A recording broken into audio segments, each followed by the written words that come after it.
Basic business terms जो हर entrepreneur को सीखनी चाहिए। नमस्कार दोस्तों, खाता बुक की खाता लर्न सीरीज के एक और वीडियो में आपका स्वागत है।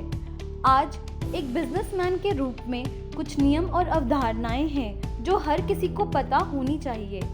यह न केवल आपके संगठन और इसकी प्रतिक्रियाओं को गतिशीलता और बेहतर ढंग से समझने में आपकी मदद करेगा, बल्कि आपको एक बेहतर स्पष्टता प्रदान करेगा और आपके बिजनेस के कुछ पहलुओं को कैप्चर भी करेगा। मूल बिजनेस की मूल बातें सीखना आपके बिजनेस को बेहतर बनाने के लिए बेहद महत्वपूर्ण है।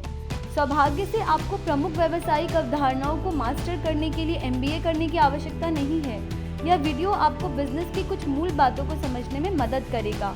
तो चलिए शुरू करते हैं। अकाउंटिंग, यह कॉन्सेप्ट हर एंटरप्रेन्योर्स के मूल व्यवसाय में शामिल होनी ही चाहिए। अकाउंटिंग में व्यावसायिक वित्तीय लेन देन की व्यवस्थित रिकॉर्डिंग और रिपोर्टिंग शामिल होती है, लेकिन अकाउंटिंग अक्सर बहुत जटिल होता है, इसलिए आप इसे संभालने को एक पेशेवर को नियुक्त कर सकते हैं। अकाउंट्स रिसीवेबल यानी प्राप्य खाता, यह वह धन है जो आपके ग्राहक या ग्राहक आपकी सेवाओं और उत्पादों के लिए देते हैं। यह कुल मूल्य आपको किसी भी समय आपके बिजनेस के संतुलन का एक स्नैपशॉट दे सकते हैं। अकाउंट्स पेएबल यानी देय खाता, यह वह धन है जिसे आप अपने द्वारा आपूर्ति की जाने वाली वस्तुओं और सेवाओं के लिए अपने लेनदारों को देते हैं। असेट्स यानी संपत्ति, असेट्स आपके बिजनेस का क्यूमुलेटिव फाइनेंशियल होल्डिंग है। इसे आमतौर पर करंट या फिक्स्ड असेट में क्लासिफाई किया जाता है। करंट या शॉर्ट टर्म असेट में कैश या इन्वेंट्री शामिल है, वहीं फिक्स्ड या लॉन्ग टर्म असेट में उपकरण या लैंड शामिल होते हैं।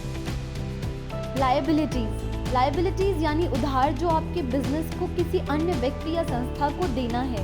असेट की तरह आपको अपनी लायबिलिटीज को भी करंट या लॉन्ग टर्म लायबिलिटीज में डिफाइन करना होगा। करंट या शॉर्ट टर्म लायबिलिटीज में वो खर्चे शामिल हैं जो आपको अपने सप्लायर को देना है, वहीं कई business loan long term debt ही होते हैं। रेवेन्यू यानी राजस्व, रेवेन्यू एक निश्चित समय में एक व्यावसायिक गतिविधि से प्राप्त इनकम को संदर्भित करता है।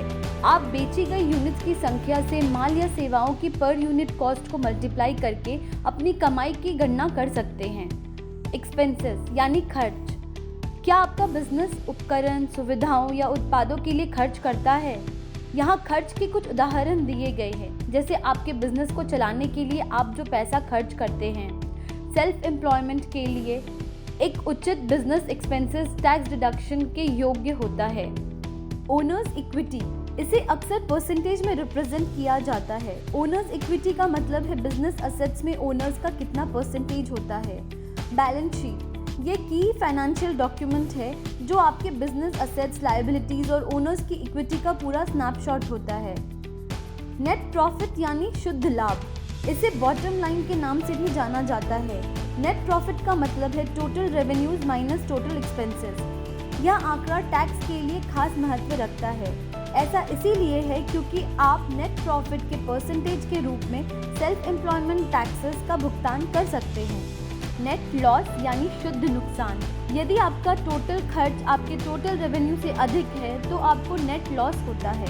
कंपनी की लागत को नियंत्रण में रखने के लिए नेट लॉस का जोखिम कई मजबूत कारणों में से एक है। प्रॉफिट मार्जिन या आपके लाभ का मार्जिन, यह एक एसेंशियल बिजनेस टर्म है जो यह मेजर करता है कि कुल बिक्री की तुलना में आप कितना लाभ कमाते हैं। प्रॉफिट मार्जिन्स को 3 कैटेगरी में डिवाइड किया जाता है, ग्रॉस, ऑपरेटिंग और नेट।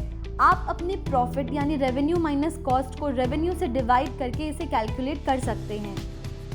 कैश फ्लो यानी नकदी प्रवाह, कैश फ्लो आपके बिजनेस के अंदर और बाहर पैसे की आवाजाही को दर्शाता है। हर कोई चाहता है कि उनके बिजनेस में उनका इनकम उनके एक्सपेंसेस से काफ़ी अधिक हो, इसे ही पॉजिटिव कैश फ्लो कहा जाता है।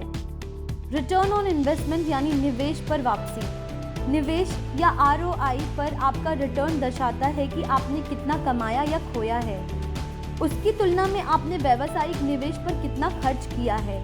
ROI कैलकुलेट करने के लिए नेट प्रॉफिट यानी शुद्ध लाभ को कॉस्ट ऑफ इन्वेस्टमेंट यानी निवेश की लागत से डिवाइड करते हैं।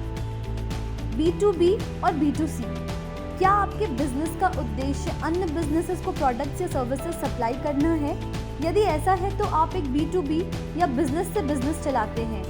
B2B बिजनेस का फ्लिप वर्जन है B2C, यह बिजनेस सीधे उपयोगकर्ता या उपभोक्ता को प्रोडक्ट या सर्विसेज सप्लाई करते हैं। तो अब आप कुछ महत्वपूर्ण शब्दों को जानते हैं जो व्यापार में उपयोग किए जाते हैं और संगठनों में भी।